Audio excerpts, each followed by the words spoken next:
Hello class 10th बच्चों, कैसे हैं? सो ट्रिग्नोमेट्री का एक प्रूविंग का क्वेश्चन आज हम डिस्कस करने वाले हैं, बट उससे पहले हम डिस्कस करते हैं कि आइडेंटिटीज के क्वेश्चन में क्या प्रॉब्लम आप लोग फेस करते हो।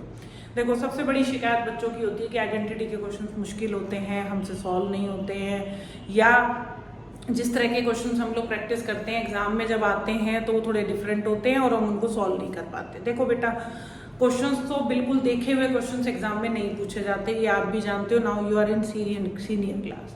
अब किसी भी क्वेश्चन को क्रैक करने के लिए आपकी प्रैक्टिस का होना देखो सबसे इंपॉर्टेंट है कि जितने ज़्यादा टाइप्स के क्वेश्चन आप लोग प्रैक्टिस कर लेते हैं यू विल बी कॉन्फिडेंट, और आप उनकी स्ट्रैटेजी जो है अपने जो एग्जाम का क्वेश्चन आया है उसके अंदर अप्लाई कहीं ना कहीं कर सकते हैं। अब बच्चों की सबसे बड़ी शिकायत क्या होती है, जो कि मैंने कई बार सुनी है बच्चों से, वो कहते हैं कि मैम आप लोगों को तो पता होता है कि क्वेश्चन को साइन कॉस में कन्वर्ट करें या फिर एलसीएम लें या फिर कोई ट्रिक लगाएं, हम लोगों को कैसे आइडिया होगा? देखो बेटा, उसका भी इलाज यही है, प्रैक्टिस। आप जितने मल्टीपल टाइप के क्वेश्चन देखोगे ऑटोमेटिकली आपकी एक स्ट्रैटेजी बिल्डअप करने लगोगे आप कि पर्टिकुलर क्वेश्चन को क्रैक करने के लिए मुझे क्या करना चाहिए।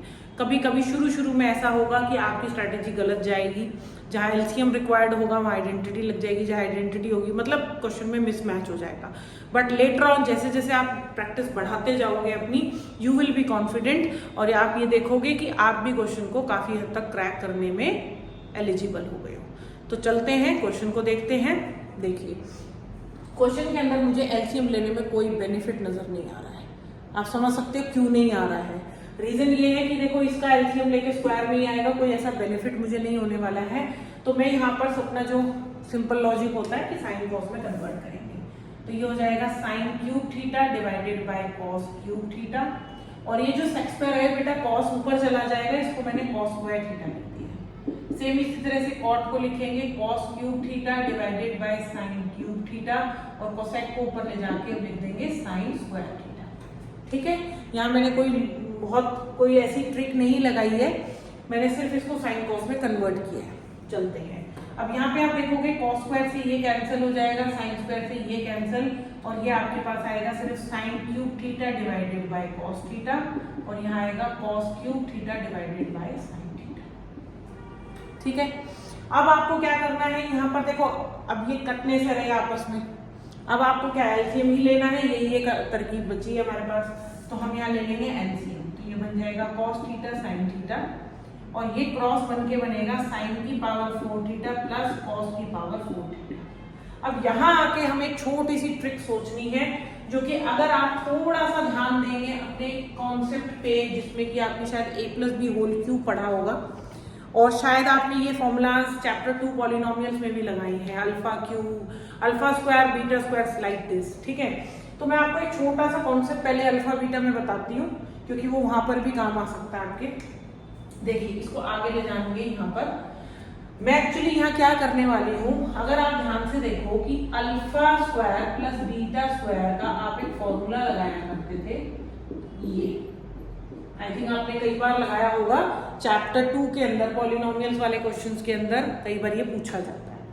अब इसी फॉर्मूले को मैं बदल रही हूँ, मैंने लिखा पावर 4, यहाँ पे भी लिखा पावर 4। अगर ये स्क्वायर पावर यहाँ बन गई तो जहां जहां अल्फा है वहां क्या बन जाएगा, अल्फा स्क्वायर।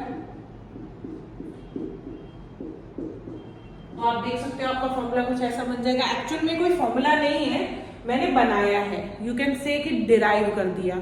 अब आप कहोगे मैम हमारे दिमाग में कहाँ से आ जाएगी ये सब चीजें? बेटा देखो, इतना तो आपको सोचना पड़ेगा कि पावर 4 में डायरेक्ट तो कोई फॉर्मूला है नहीं, तो स्क्वायर के ही थ्रू हमको जबरदस्ती जाना पड़ेगा। तो वैसे ही मैंने कुछ फॉर्मूला बनाया है, इस फॉर्मूले को मैं यहाँ लगाने वाली हूँ।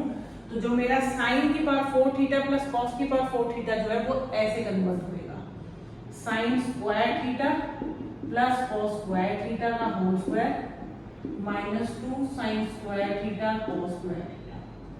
ये मैंने न्यूमरेटर को चेंज किया है, डिनोमिनेटर में मेरा cos theta sine theta as it is रहेगा, उसको चेंज नहीं करना। अब इससे फायदा क्या हुआ कि ये मेरी आइडेंटिटी बन गई। Sine square plus cos square क्या होता है, 1, तो 1 का स्क्वायर 1, और यहाँ बन गया ये।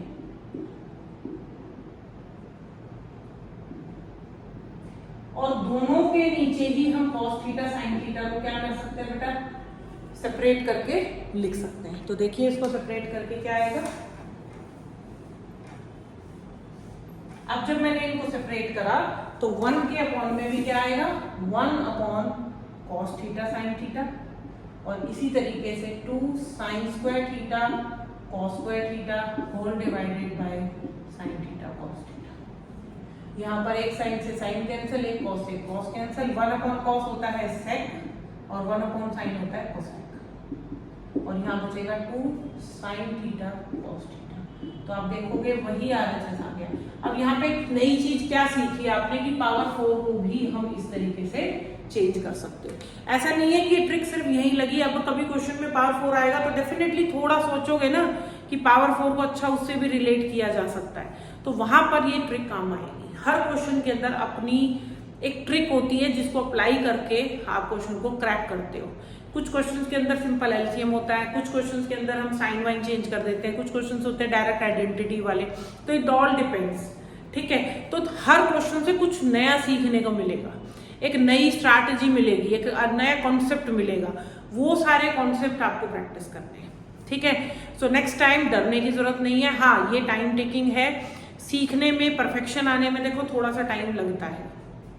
ठीक है, इस चैप्टर के केस में आपको पेशेंस रखनी है। एप्लीकेशंस वाले क्वेश्चन है उनमें भी पेशेंस रखनी होती है, क्योंकि वहां पर भी हम जितनी ज्यादा प्रैक्टिस करते हैं हम केस को या क्वेश्चन को उतना अच्छे से समझने के लिए एलिजिबल होते हैं। ठीक है, और not even in these 2 chapters, किसी भी चैप्टर के अंदर बेटा अगर आप उस क्वेश्चन को परफेक्टली, कोई भी क्वेश्चन सामने आता है और उसको क्रैक करना चाहते हो तो आपको मल्टीपल टाइप के क्वेश्चन जो है प्रैक्टिस करने हैं, विदाउट थिंकिंग कि मेरा ये पेपर में आएगा या नहीं आएगा। नहीं आएगा, आता है बहुत अच्छी बात, नहीं आता है हम तैयार हैं उस चीज के लिए। तो डरना नहीं है क्वेश्चन से कि भाई कैसा आ जाएगा, कहाँ से करूं, कौन सा सोर्स ढूंढूं। सोर्स नहीं होते हैं, मल्टीपल सोर्स पे आपको मल्टीपल क्वेश्चंस मिलेंगे, बट मे बी कि बोर्ड में जो क्वेश्चन आए वो ऐसा ना हो, वहां आपको अपना खुद का ब्रेन यूज करना है। और CBSE यही चाहता है कि हर बच्चा अपना खुद का कॉन्सेप्ट, खुद की एलिजिबिलिटी, खुद का कैलिबर इस्तेमाल करके क्वेश्चंस को क्रैक करे, ना कि सीखे सिखाई चीजें देखी, ट्रिक लगाई और क्वेश्चन सॉल्व कर दिया। उसमें आपने ब्रेन इस्तेमाल नहीं किया, उसमें आपने अपनी कैलिबर का इस्तेमाल नहीं किया, आपने अपने स्किल्स का यूज नहीं किया, बट दैट इज रिक्वायर्ड। ठीक है, तो please work on your skills, build your skills in maths, not mugging up. Mugging up मत करो। मग करने के लिए तो बेटा फॉर्मूले होते ही हैं, मगिंग अप करो, 2-4 फॉर्मूले हैं वो याद कर लो, वो तो याद हो जाएंगे जितनी ज्यादा प्रैक्टिस करोगे। फॉर्मूला याद करने की तो इतनी रिक्वायरमेंट ही नहीं पड़ती है। ठीक है, तो कॉन्सेप्ट पे फोकस ज्यादा करो, क्योंकि कॉम्पिटेंसी पे बेस्ड पेपर आने वाले हैं। अब आपको पता, शायद ये पता लगा होगा, CBSE ने ये चीज अनाउंस करी है कि अब पिछले साल 30% कॉम्पिटेंसी बेस्ड आया था 2024-25 में। 25-26 के अंदर जो एग्जाम्स होने वाले हैं उसमें अप्रोक्सीमेटली 50% कॉम्पिटेंसी बेस्ड होगा, 50% एवरेज होगा। एवरेज इन द सेंस जिसमें कि क्वेश्चंस के बेसिक कॉन्सेप्ट्स आपने पढ़ रखे हैं, लगाया, फॉर्मूला लगाया एंड देन सॉल्व। ठीक है, तो इसीलिए अपनी स्किल्स और क्वेश्चंस के कॉन्सेप्ट पे ज्यादा फोकस करो, रादर देन कि टाइप ऑफ क्वेश्चन मग कर रहे हो। It doesn't work. वो आपके सिर्फ और सिर्फ स्ट्रेस को बढ़ाएगा, मेहनत बढ़ाएगा, आपको आउटपुट नहीं देगा।